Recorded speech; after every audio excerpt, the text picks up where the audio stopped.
Just a quick one, guys, before we get into today's video. We have dropped our brand new August collection. We've got the Surrender or You'll Die BB t-shirts, along with the Glasgow Rangers Union Jack tees. If you want to shop the new collection, go down into the link in the description or go to rfcclothing.com. Anyway, let's get into today's video.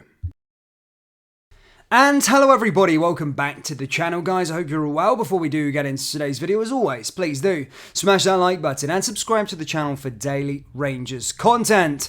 Guys, I'm sorry that I haven't got the current studio setup or the new studio setup. I'm currently on the road. Long story short, my flight got cancelled this afternoon and it's been rearranged for tomorrow morning. And in return, they've kind of gave me a hotel, all expenses paid for. So yeah, that's the situation it is, but the show goes on. We will be back to the normal setup as of tomorrow, but as I said, show goes on. We've still got Rangers news to discuss. In today's video, guys, we're going to be discussing a bit of transfer news after last night's win. We're going to be talking about the sort of Champions League prize scenarios, or potentially Europa League, and how much the club get for each sort of scenario that we sort of go to, and then we're also going to be going through some more big news with regards to our opponents, that of course being PSV. Now yesterday, of course, Rangers got to the playoff round of the Champions League after they drew a Servette. However, obviously did win on aggregate. Now, it was a game that was of mixed opinion. First half really poor, second half really good. So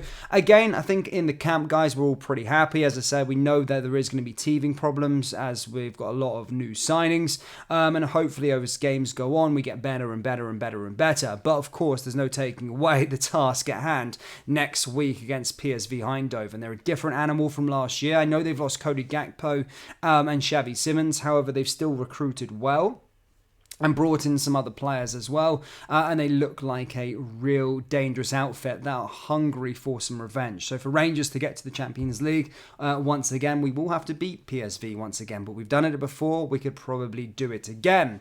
Ahead of that clash, guys, there's some big news regards to their sort of midfielder, Sangare. He's been currently heavily linked to a move to Bayern Munich or Liverpool Football Club, so hopefully that sort of signing will go over the line by this week, as that would be a huge blow to them.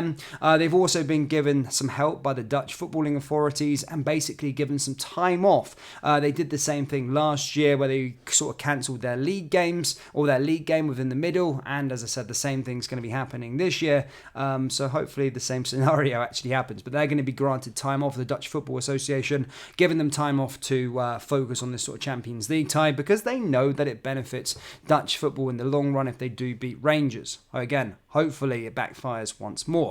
So that's the news with regards to sort of PSV. Obviously, that tie being taken place next Tuesday. First leg at Ibrox, and of course the second leg out in the Netherlands. But it could be a tasty tie. And as I said, we'll probably have to put in a decent performance at home once more, should we want to try and beat the KNVB Cup winners.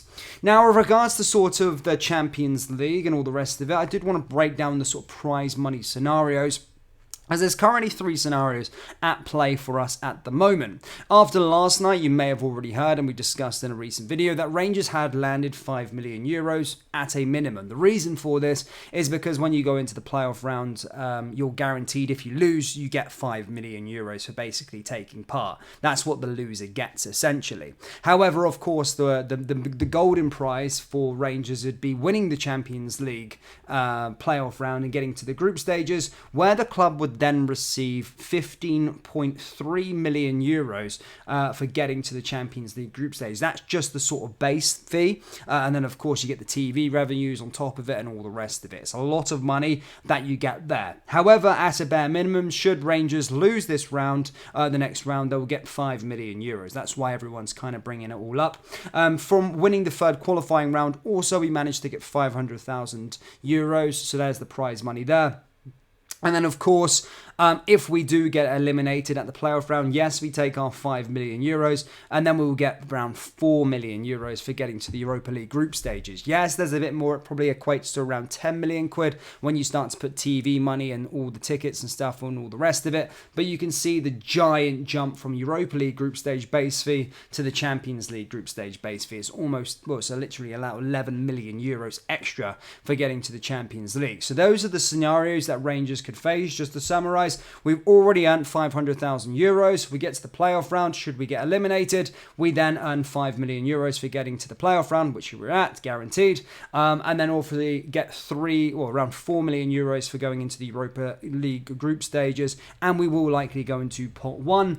But going into the Champions League group stage, we'll get around 15.7 million euros as a group stage base fee, which would go a long way for a club like ours, and that's where we want to be aiming for. I know a lot of people have got PTSD, I do, from last year, but you have to put last year's competition into context. We did have loads and loads of injuries. We were starting Champions League games against the champions of Italy, who were probably the most informed team in Europe, bar Manchester City probably, with James Sands and Leon King as our defenders. So that just goes to show, I do think if we get to the Champions League group stages, we'll be a lot better. Plus, we will probably go into pot 3 as well. So again, I know we have got PTSD from there, but should we keep a fit enough squad, we should do a lot better than we did last year. We need the money. We need to match Celtic's sort of finances, and we can still go on a European journey should we finish third.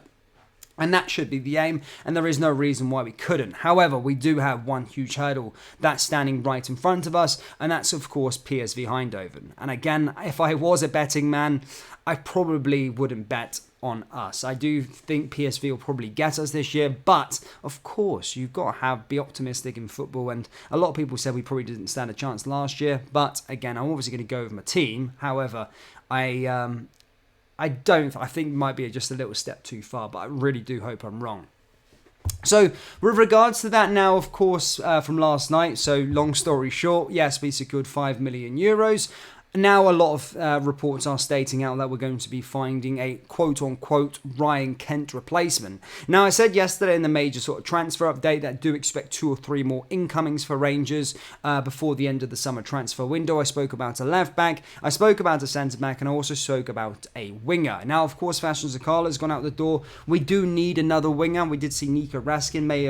You may have already seen that he started on the right last night in terms of the attacking players. Played for absolutely fantastic, but he is a midfielder, and he played a sort of hybrid role, if you like. But apparently reports are stating that we could spend big on a tricky winger.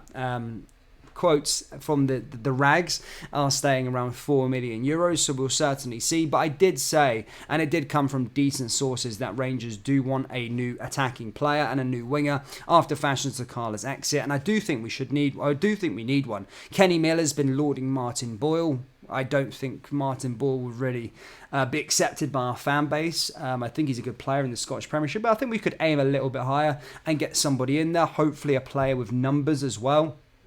As I've said so many times, Ryan Kent, we like to hope Ken was a good player. Ken was a good player, but lacked the numbers. If you look across the city, they've got their sort of Jota and Abada back there. I know Jota's gone, but they had Abada. That was their sort of substitute winger, and he was coming up with really crazy numbers. We need a winger like that who's going to be coming up with loads of goals and assists. So yeah, that could be a scenario going forward. Now that we've secured that sort of 5 million euro bag, you could expect a new winger coming in through the door. But Rangers fans, do let me know your thoughts on the draw last night, and do you think we'll get to the Champions League group stages? Yes or no? Let me know down there in the comment section below. That does bring us to the end of today's video. As always, please do smash that like button and subscribe to the channel for daily Rangers content. Remember, we do have Rangers t-shirts available on our website, so do browse the collection by going down into the link in the description or going to rfcclothing.com. Thank you, and I'll see you all next time. Take care. Peace.